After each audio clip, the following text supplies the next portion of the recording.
Deus te deu uma grande bênção chamada dons espirituais e habilidades naturais. E as habilidades naturais e os dons espirituais, Deus concedeu a mim e a você para a edificação do corpo de Cristo, mas também para a salvação de pessoas.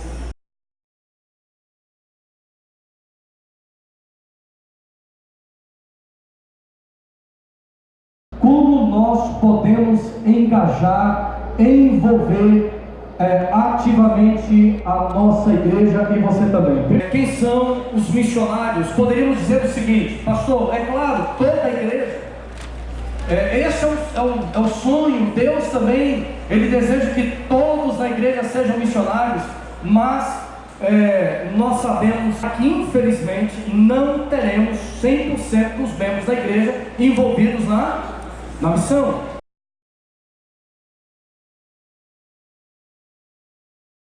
Não podem ficar fora do envolvimento missionário. Somos nós pastores. Nós pastores estamos compromissados na missão. Segundo grupo que nós temos aqui, qual é? Esse aqui, ó. São os líderes da igreja. Eu estou olhando para uma parte desta liderança e eu fico já imaginando o seguinte: olha só, nós temos aqui cerca de 700 pessoas, mais ou menos, um pouco mais. Imagine você líder, envolvido, engajado, somando com os demais líderes que não estão aqui. E eu entendo o seguinte, que a liderança da igreja, você não foi escolhido por Deus simplesmente para liderar um departamento ou liderar programas da igreja. Deus te deu uma grande bênção chamada dons espirituais e habilidades naturais. E as habilidades naturais e os dons espirituais, Deus concedeu a mim e a você para a edificação do corpo de Cristo, mas também para a salvação de pessoas. Nós queremos uma ápice onde a liderança ela está entregue nas mãos de Deus e trabalhando e pregando o Evangelho. Na sequência nós temos já um grupo de missionários envolvidos. E eu quero destacar aqui um detalhe: são as duplas missionárias, aqueles que dirigem, por exemplo, uma classe bíblica, irmãos que dão estudos bíblicos sozinhos, não é verdade? Aqueles que fazem evangelismo público e assim por diante. Eu quero dizer para você o seguinte: este grupo de irmãos e irmãs jovens que já estão envolvidos na missão, nós precisamos continuar cuidando deste grupo, acompanhando o trabalho deles. E vocês, anciãos, líderes de ministério pessoal, precisam priorizar também no ministério de vocês este ponto tão importante. Os missionários, eles são seres humanos, nós somos seres humanos, com as nossas fraquezas, com as nossas limitações, e muitas vezes o missionário, ele, neste grande conflito, nesta batalha que ele está vivenciando a cada dia, ele é ferido por algumas circunstâncias, em algum momento ele fraqueja, ele deixa de pregar o Evangelho. Então é importante o acompanhamento, encontros pelo menos mensais, para avaliar o trabalho, para analisar se todos os missionários estão dando estudos bíblicos, quantos interessados a igreja local tem, as pessoas que estão recebendo estudos bíblicos, ok? Para motivar, treinar e capacitar cada vez mais este grupo. E o quarto grupo que eu quero dar ênfase são aqueles nossos amigos que se batizam. Você sabe muito bem que no coração deste grupo aqui bate aquele amor imenso por Jesus. Vocês concordam comigo ou não? É ou não é?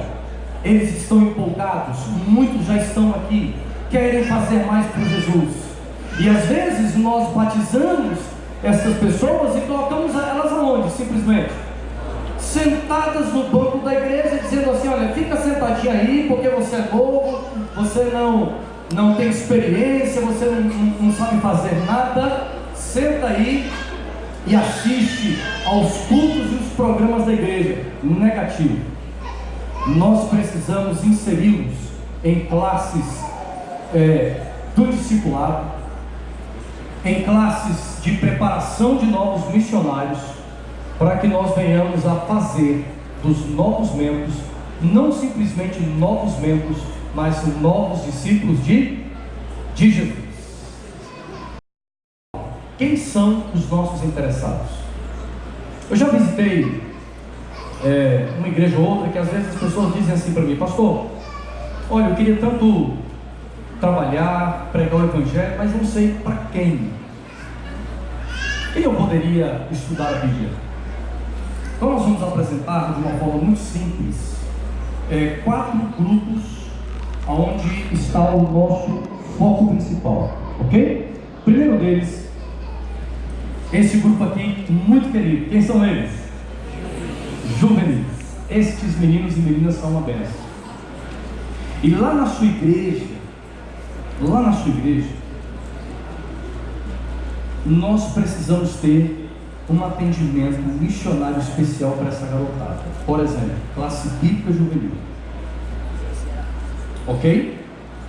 Toda a igreja da Ápice deveria ter uma classe bíblica para os juvenis.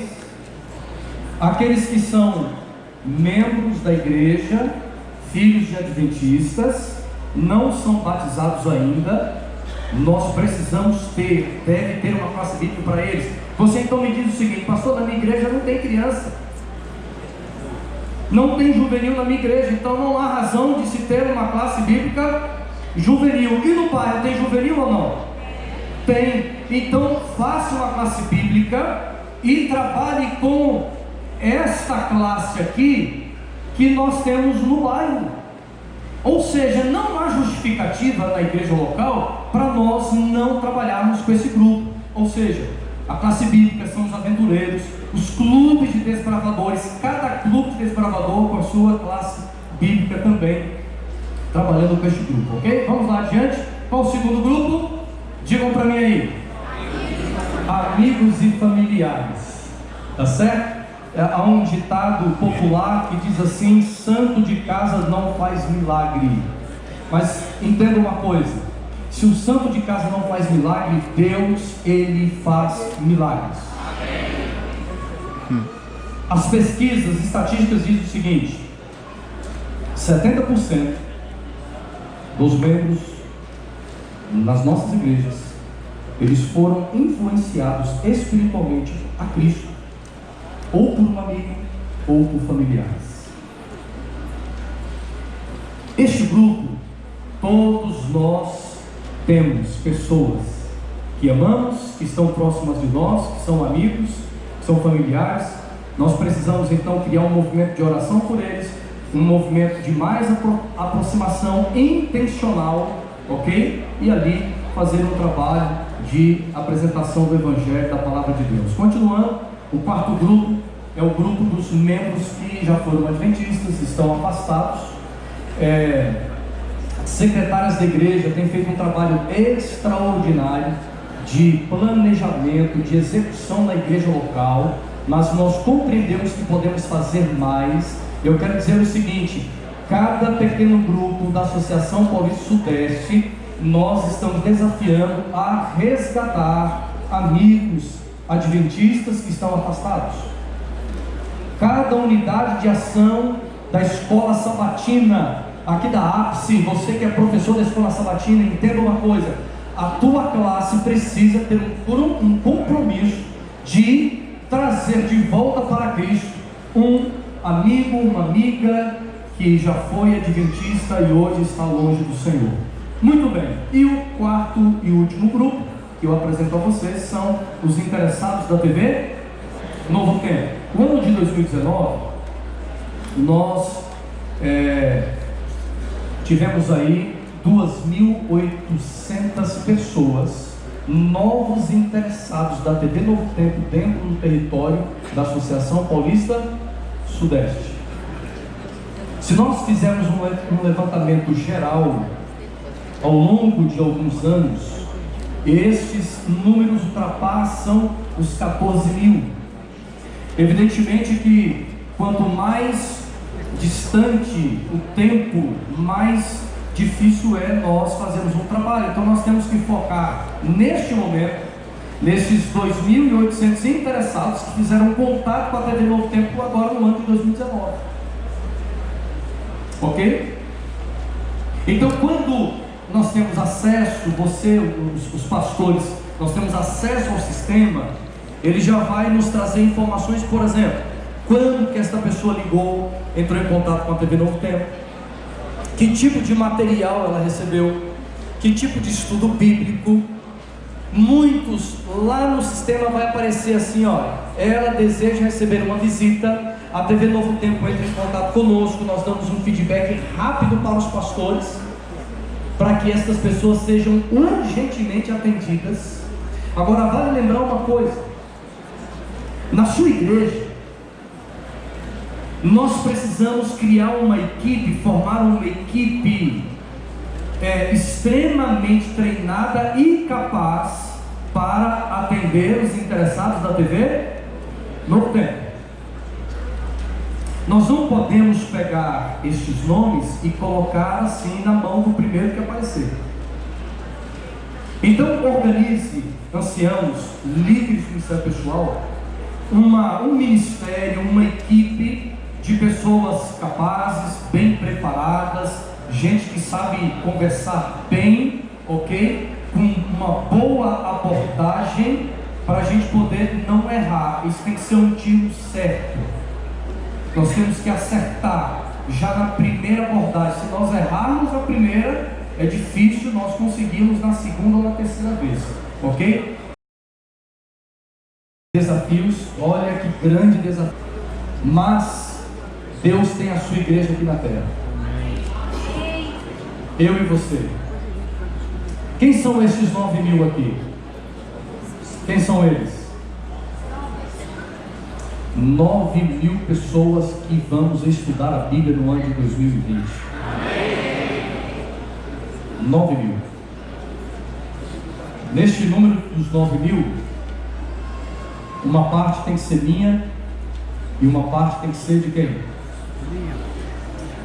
Tem que ser de vocês, lá da igreja local, lá dos nossos irmãos, lá do pequeno grupo, lá da classe da escola sabatina. E para nós alcançarmos 9.000 pessoas sendo evangelizadas, nós precisamos, deve acontecer um grande movimento de mais formação de missionários dentro das nossas igrejas. Agora no mês de fevereiro, nós temos um desafio para a escola sabatina e o ministério pessoal, que nós já lançamos isso no ela. E ontem lá na igreja da Vila Luzita foi um movimento muito bonito. Mês de fevereiro é o mês de organizar duplas missionárias nos pequenos grupos e organizar duplas missionárias nas unidades de ação da escola sabatina. A escola sabatina, a unidade de ação e a classe não é um pequeno ajuntamento somente para o estudo da lição da escola sabatina, mas é um pequeno ajuntamento, como diz o nome, unidade de o quê? De ação. O estudo da lição da escola sabatina foca o quê, irmãos? Foca a comunhão, mas não para por aí. A classe da escola sabatina, o pequeno grupo não deve se reunir só para orar, que é o essencial, é o começo de tudo, como está escrito aqui, ok? Então, oração, Bíblia, o Espírito Santo, mas aí nós temos que chegar aonde? No testemunho da ação. Então ontem, por exemplo, numa das classes na Vila Luzita, nós formamos ali 5 duplas. 5 duplas. Uma dupla será uma dupla de visitação. As irmãs querem visitar, maravilha! Que ministério bonito! E eu tenho certeza que através do trabalho destas 2 irmãs que visitarão pessoas, Deus fará grandes coisas, e elas vão ter alegria de ver gente se convertendo. Nesta unidade de ação, das 5 duplas, uma dupla vai ser dupla de oração intercessora. E eu creio que por meio dessa dupla de oração intercessora, Deus fará grandes coisas e pessoas também serão alcançadas para Jesus Cristo. Amém? 9.000, esse é o nosso desafio. e onde nós vamos, como igreja, como povo de Deus, trabalhar. Primeiro, a missão, o evangelismo, ele vai acontecer em todas as igrejas da Associação Paulista Sudeste. O evangelismo deve acontecer dentro da igreja local, ou seja, domingos especiais, domingos evangelísticos, classes bíblicas, ok? Mas somente dentro da igreja acontece o evangelismo? Não. Onde mais? Nos lares. Eu gosto muito de quando Pedro foi convidado por Cornélio para que fosse até a casa de Cornélio fazer o quê? Os homens disseram: Pedro, vá até a casa de Cornélio, ele é um homem temente a Deus, ele quer ouvir as palavras na casa dele. Ellen White, no livro de sua descrição, diz um método tão simples que nós deixamos de fazer: a igreja entrar nos lares, na casa das pessoas, orar com elas, abrir a Bíblia, ler, estudar, explicar, entenderam? Pequenos grupos nos lares, estudos bíblicos. Terceiro, nós trabalharmos de uma forma mais intencional na comunidade, a igreja indo além das paredes, indo além da calçada da igreja. E por último, na geografia da igreja local. Vocês estão evangelizando o bairro, as ruas que ficam próximas à sua igreja? Será que os vizinhos da igreja, eles sentem alegria e prazer de tê-los por ali? Então fica aqui o nosso desafio. Que Deus abençoe você, a sua liderança e a sua igreja, e faremos mais para o Senhor no ano de 2020. Amém.